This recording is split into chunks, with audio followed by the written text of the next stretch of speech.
ndani ya meli ya kifahari ya Urusi inayoshikiliwa na Uingereza. PHI, meli ya kifahari ya Urusi ambayo thamani yake ni pauni milioni 38, iliundwa kutalii katika bahari ya Mediterania na Caribbean, lakini badala ya kuendelea na shughuli zake, chombo hicho kilicho na urefu wa mita 59 kimezuiliwa jijini London kwa zaidi ya miaka 3 tangu kilipofanya safari yake ya kwanza. Ni mojawapo kati ya makumi ya meli za kifahari za Urusi zilizoshikiliwa tangu nchi hiyo ilipovamia Ukraine, lakini baadhi ya meli hizo zimeziacha serikali zinazohusika nazo na shida kubwa za kisheria na kifedha. Kuzuiliwa kwa meli hizo kuliangaziwa sana kwenye vyombo vya habari, anasema Tom Keitinge, mkurugenzi wa kituo cha uhalifu wa kifedha na mafunzo ya usalama katika taasisi ya huduma za Umoja wa Kifalme. Lakini hatua hiyo ambayo ililenga kuishinikiza Urusi kusitisha operesheni yake ya kijeshi nchini Ukraine haikufikia malengo yake, kwani zimeziacha serikali na matatizo ambayo hayakutarajia. Jumanne wiki hii, mahakama ya juu zaidi nchini Uingereza itatoa uamuzi ikiwa meli ya PHI itaachiwa huru ama itaendelea kushikiliwa katika bandari ya Southdoor huko Canary Wharf,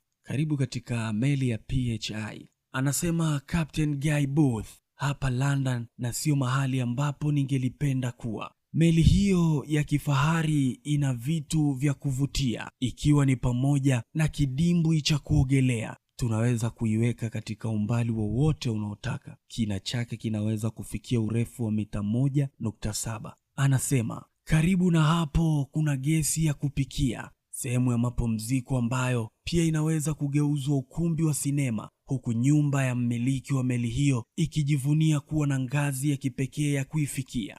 Tangu mwezi Machi mwaka 2022, meli ya kifahari imezuiliwa chini ya sheria ambayo inawezesha serikali ya Uingereza kuizuilia meli hiyo na uhusiano na Urusi kwa lengo la kumshinikiza Rais Vladimir Putin kukomesha vitendo vyake vya kichokozi dhidi ya Ukraine. Lakini mmiliki wa meli hiyo ya Phil, Captain Booth na mfanyakazi wake Sergei Naumenko hawako tayari kuruhusu hili kwenda bila kupingwa. Tajiri huyo wa Urusi amewasilisha msururu wa kesi dhidi ya idara ya uchukuzi ya Uingereza katika juhudi za kushinikiza meli yake kuachiwa huru, na makubaliano ya kisheria yameendelea kutoka mahakama ya juu, mahakama ya rufaa hadi mahakama ya juu zaidi. Mawakili wake wanahoji kwa kuwa Bwana Naumenko hajawahi kuwekea vikwazo vya kiuchumi na Uingereza, hana uhusiano wowote na rais wa Urusi Vladimir Putin. Kuzuiliwa kwa meli yake ya kifahari ni ukiukaji wa haki yake ya kisheria ya kufurahia mali yake kwa amani. Lakini serikali imefaulu kushawishi mahakama kwamba ina haki ya kuzuilia mali ya matajiri wa Urusi ili kuishinikiza serikali ya Urusi kukomesha harakati zake nchini Ukraine. Sio meli ya PHI pekee iliyojipata katika hali kama hiyo.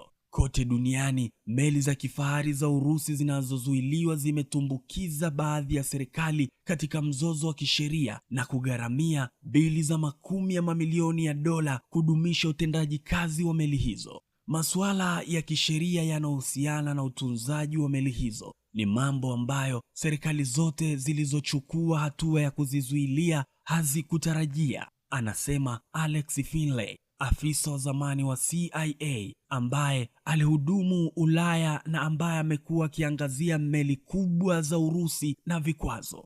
Gharama ya utunzaji wa meli hizo za kifahari, kwa kawaida 10% ya thamani yake kwa mwaka. Hii inaweza kumaanisha ada ya kila mwaka ya mamilioni au hata zaidi ikiwa chombo husika ni kikubwa zaidi. Inagharimu pesa nyingi baadhi ya serikali, anasema B. Finlay. Kwa kuwa mmiliki wa PHI hajawekewa vikwazo vya kiuchumi, analipia utunzaji wake. Lakini kimataifa, baadhi ya meli kubwa zilizozuiliwa ni za watu waliowekewa vikwazo vya kifedha, kumaanisha kwa mujibu wa sheria za ndani hawawezi kutoa pesa kulipia gharama za matunzo ya meli zao. Nchini Italia, mamlaka inaripotiwa kulipa zaidi ya euro milioni 23 tangu Machi 2022 kudumisha meli ya sailing ya nchi A ya thamani ya dola milioni 600 ambayo mmiliki wake anakabiliwa na vikwazo vya kifedha. Nchi zinashikilia meli ndogo ndogo pia. Nchini Marekani, kushikiliwa kwa meli ya Amadea yenye urefu wa mita 106 kumegharimu serikali zaidi ya dola milioni 30. Mamlaka katika eneo la San Diego huko Marekani ilikuwa imepanga kuuza meli ya kifahari ya Urusi inayozuiliwa ili kurejesha gharama yake na kupata fedha za kusaidia juhudi za vita za Ukraine. Lakini hatua hiyo imekumbwa na mvutano wa kisheria baada ya mzozo kuibuka juu ya ni nani hasa mmiliki halisi wa chombo hicho. Ukraine pia imejipata katika hali hiyo kwa muda sasa. Tangu 2022, nchi hiyo imeshindwa kuuza meli ya kifahari ya Urusi kwa jina la Royal Romance ambayo imekuwa ikizuiliwa nchini Croatia. Ni meli moja tu ndiyo imeuzwa kwa ombi la serikali inayoishikilia.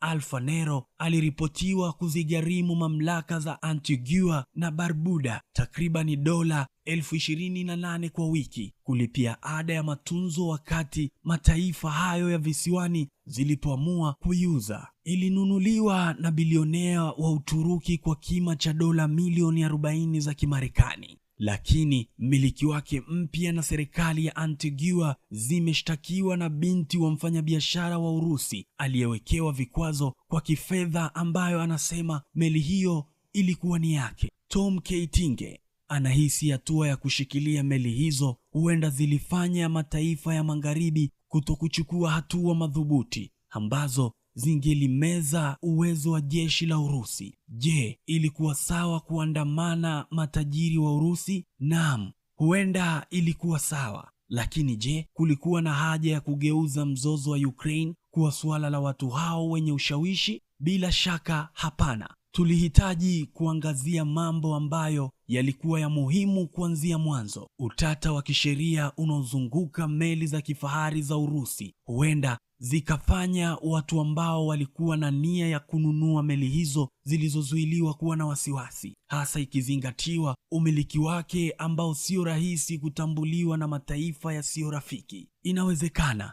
anasema Benjamin, wakili mkuu wa meli za kifahari Keystone Law, kwamba meli ambayo imeuzwa inaweza kufikishwa katika eneo la mamlaka nyingine na mamlaka ya bandari kumgeuka mmiliki na kusema wewe si mmiliki. Kutekeleza sheria, anaongeza, kunahitaji utashi wa kisiasa na matakwa ya wanasiasa wenyewe. Huko Uingereza, Captain Booth anasema ana wasiwasi kwamba kuzuiliwa kwa fii katika doksi ya kusini ambayo haina bandari sahihi au vifaa vya baharini kumeiacha meli juu katika hali mbaya zaidi. Hali mbaya zaidi itakuwa moto wa umeme kwenye bodi, anasema, akiongeza kuwa bado ana matatizo ya meno baada ya safari yake ya kwanza. Moto unaweza kuzuka wenyewe na kusambaa haraka sana, anaongeza. Alumini huwaka kwa temperature ya 3500